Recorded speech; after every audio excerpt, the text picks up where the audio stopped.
like a Pikachu back air where it's like ambiguous at what point I am going to pop out of this move or if I am going to. Then am I going to have to tech it?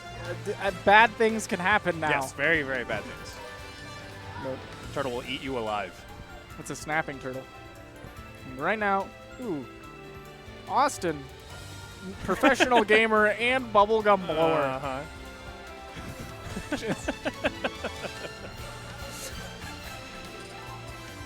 That just amused me a little bit more than I think it should have. I turned to look at these two people who are playing, and I just see a giant like bubble a appear. 4-inch diameter bubble. Okay. Gotta get into game one. This is a matchup I feel like we've also seen quite a number of times.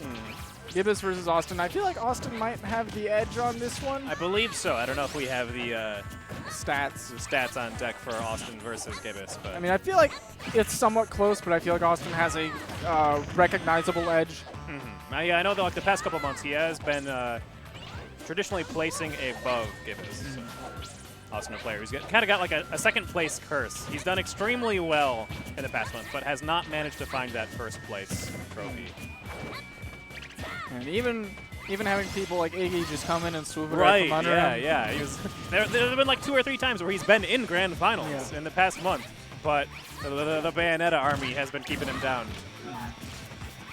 Right now, I mean, both of these players are just fighting for their lives in loser's bracket to see who might even be able to make it to grand finals on loser's side.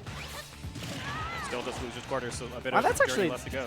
It's kind of insane to me that this is our quarters. Yeah. What happened to our weeklies? I know, right?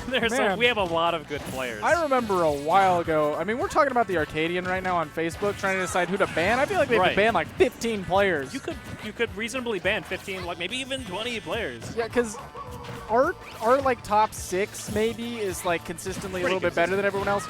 But then anywhere from like 7 to 15 are all right around the same skill level, and it's a scramble to see who else is making like top 5 and making these crazy runs into grands. Like, oh my goodness, we have so many good players. Yeah, it's pretty crazy. That could be Doom. Oh, okay, nope. Awestin is, we like to tout this a lot, but Awestin is a very old school Ness player. He has been aiming that PK Thunder 2 since Brawl. Yeah. He is very, very good at it. And also good at aiming himself as like a twirling. He looks like a top. He is a Beyblade. You put his arms out and you just kind of spin him. He let it rip, and Greninja died. That new player, pretty difficult to punish on shield. Gibus is going to be able to get away with it. Awestin, this is definitely doable. Kind of good position for Gibus, especially with that forward smash in there. Anytime Ness is off stage is against. Ooh. Nope, got a little bit of our text cut off. Despite meeting 6 times, Gibus has actually never taken a set of Awestin out of Shockwave. Yeah, I feel like it's always close, but it's like I'm not super surprised by that stat because I feel like I'm a little bit surprised by that stat. Actually. A little bit, yeah. I'm surprised he's. They've consistently made it to game 3s and had really close games like that. Yeah. Like I said, anytime Ness is off stage, I'm terrified for him because he's going to get hydro pumped. Whether he'll die immediately is the next question, and then whether he's put him in a terrible positioned spot properly to kill him for it is another thing. But he can consistently punish Ness once he's off stage. You can bet there's a hydro pump waiting for him. Gibus coming in with the game advantage. It'll be Austin's counterpick on Dreamland. He is going to be able to kill with that falling up air a little bit better here. No, I feel like, I mean, obviously, Awestin probably a person to counterpick to his advantage versus his opponent's weakness. This isn't too bad of a stage for Greninja at all. He really enjoys the tri-platform, and I feel like he likes this stage better than Battlefield because A, he likes killing off the top, and B, I feel like these platforms are actually a little bit better for his up smash than on Battlefield. Okay. At least I believe. I've heard that, not 100% positive, but I mean, it's certainly showing that the tri-plats are helping out Greninja. Yep, he has got a good lead here, double the damage. Now he can start looking for those kills. That is actually going to be able to use the low ceiling to his advantage too with those up airs. True. Very true. Awestin loves coming down with that up air and just catching you unaware, hitting you with his hat full of bricks, and brain blasting you off the top. Yeah, a bit of a chance here for Awestin. Both players boxing in neutral. Going to be able to get the throw. Too high percent for down throw to combo though. It's just going to throw him off stage. Jeez, that was terrifying and close. Yeah.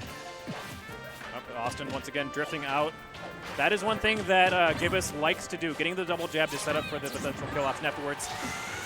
Wow, that was powerful. Killed him. Yeah, that move is surprisingly powerful. Yeah, I mean, when you're Ness and you're kind of floaty, it's not always consistent that those double jabs will leave you close enough to land, fall prey to that forward smash, even if Gibus does have the read on you. Yeah, Ness has an extremely good aerial drift, so he can just be like, well, I see that you're punching me, so I'd like to leave. I'm going to be back here. I would like to not be where your fist is. Thank you. Awestin not going to go for the absorb there. Not too much point in doing so whenever he's at low percent. Actually, that is a physical projectile. Is it really? It's not actually absorbable? It looks like it would be absorbable. Yeah, I mean, you throw a water shuriken at somebody. I expect that to be elemental. Exactly. At one of their first times meeting up, I think that Ness actually lost a stock to like a fully charged shuriken, then he tried to absorb something like that. But I know for a fact that you cannot absorb those shurikens. Very interesting. And it is one of those small things that you expect it to be absorbable. And that's why you see sometimes he'll be like, oh, I can absorb. Oh, wait, no, I can't absorb this. Away. Okay. So I would like to not get hit now, please. Right. Not the absorb he's looking for. Looking for some damage here, though. Gibus still in the lead. Hasn't been able to find too much off of the down throw combos. I feel like what's happening is in that scenario, Ness has water absorb, but Greninja has mold breaker, so it just goes right through it. He can still hit you with this water move. He gets fire to catch the landing down air. That damage is going to put him much closer to even now. Chance for Awestin. Going to get the back throw again. Awestin is capitalized so much on putting Greninja off stage. And right now, though,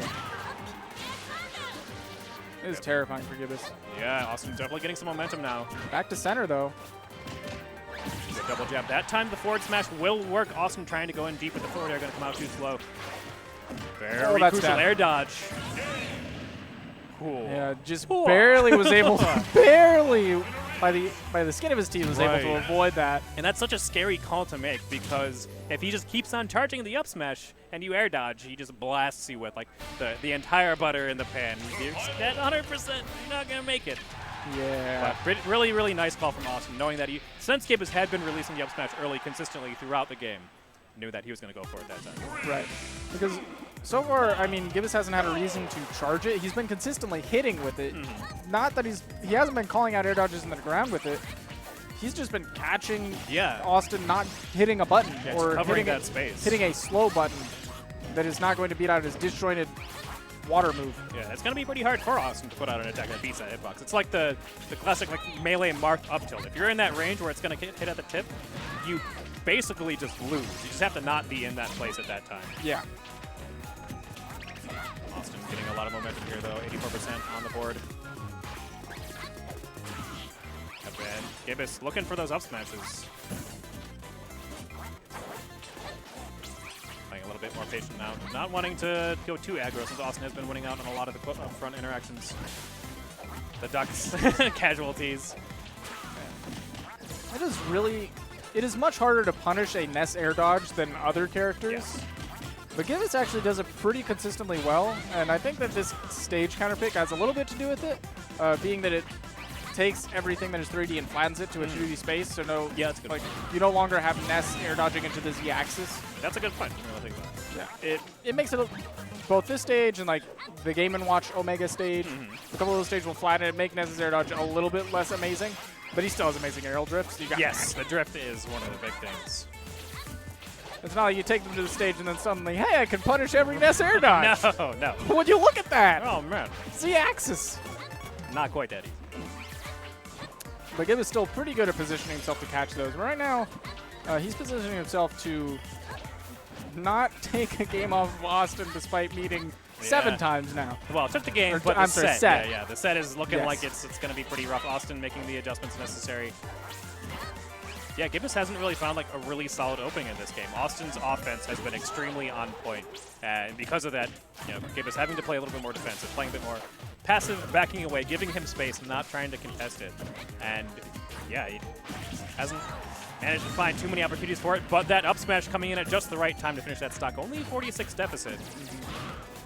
I mean, this is definitely doable, especially considering his Gippy Cat-esque combos. Yeah. Oh my god, that's terrifying. I thought that might have gone the distance. Yeah, a little bit short though. Okay, also going to cancel out of that big thunder. And that's the thing, though, like, when Gibus gets in, he can do a significant amount of damage, or he can get some good stage control off of it, kind of capitalize pretty well, but he hasn't had that many opportunities to open up Awestin this game. Oh, my goodness. Nice read, but a little bit off in the positioning, and now Gibus is going to get center stage. Does not manage to find the falling neutral, but the second one gets in, going to get some damage. Falling up air trade, though, that's not a trade you really want to do at these percents. Most certainly not an FX trade. No, not at all. Unless you're Awestin, then it might be an FX trade. Maybe not quite an FX trade. That was like an all-right trade. That was decent. Decent. Looking for the bat on the neutral B. The adjustments out of Awestin were just a little bit too strong. Yeah, I feel like that Gibus started adjusting back there in the last game, but it wasn't until he was on his second stock. And by then, only have so much currency to spend to get information.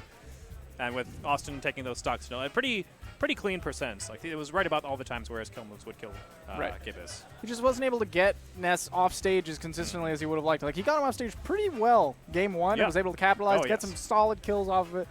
Game 2 didn't happen nearly as much. Game 3 was very scarce to even have an opening. Yeah, Awestin just controlled the entire pace of the game for the first 2 minutes. Yeah.